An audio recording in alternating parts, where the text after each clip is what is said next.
Welcome back to the story of Jesus.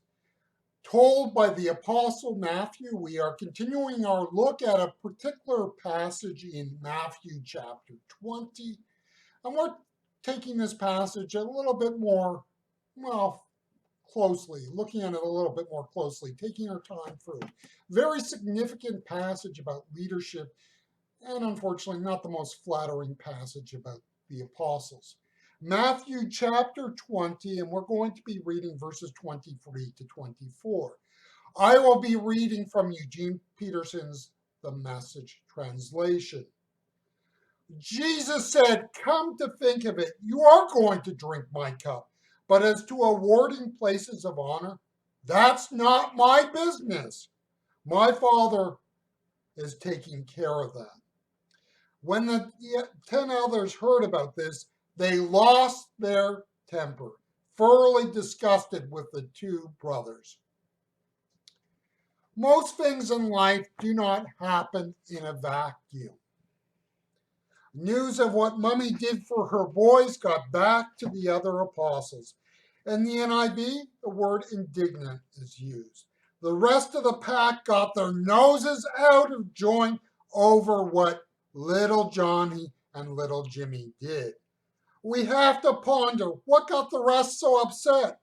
Was it that they had not thought of applying for the job? Was it that they had not thought of engaging with their mother to plead with Jesus for a plush position?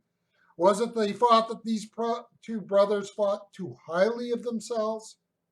We are told of the reaction of the rest of the apostles, but we are not given the reason why they were so upset. In other words, when you look at their anger and upsetness in all of this, is it, a good sort of anger, or is it because they feel that these two, were pushing their way to the front of the line? I tend to the latter, that this was not something about that they were indignant, because how could they so soil such a sacred position?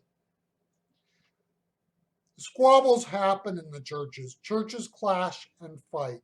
Churches and ministry, in some cases, crash and burn because of these.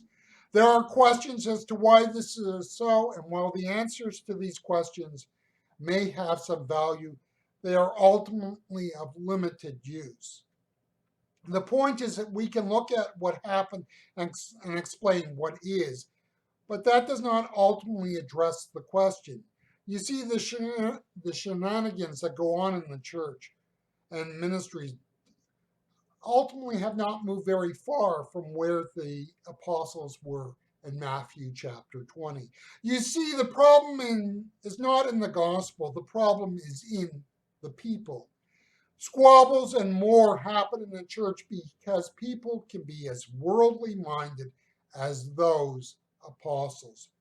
Listen to the first century pastor commiserate about shenanigans in the church. And this is taken from James, the brother of Jesus, and this is chapter 4, verses 1 and 2, reading from the New International Version. What causes fights and quarrels among you? Don't they come from your desires that battle within you? You desire, but you do not have, so you kill. You covet, but you cannot get what you want, so you quarrel and fight. You do not have because you do not ask God. This sounds like a pastor who has experienced a Donnybrook or two in the life of the church. The church has not forever learned its lesson on this point. The reality is that there are going to be churches and ministries that will be known more for their fighting prowess than their powerful prayers. The church can at times be an awful place to have faith, as we see some of the most ungodly acts transpire before our eyes. I suppose an analogy of the apostles is to think of them as brothers. You have probably heard something like this: we may fight among ourselves, but if you attack us, we will respond in unity against you. The apostles were not one big happy family enjoying hot chocolate and singing kumbaya around the campfire all the time. There were hotheads, airheads, fatheads, and more in this group. The fact is that they were like most churches in most places throughout history. The issue is not whether they had their scraps, it is that they learned to work with each other. This is my own opinion, but I tend to think that Peter was not an easy person to like. Remember that to respect another person does not mean I necessarily like that person. What the apostles, did as a group was to rise above their pettiness. Yes, the church and your church is flawed and fights way too much and sometimes over issues that have no business being fought over. But do not despair.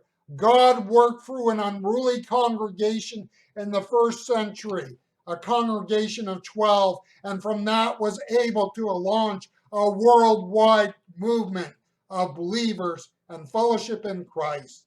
If he could do it in the first century, hold on to your hats and buckle up because he's going to do it again in our day and age.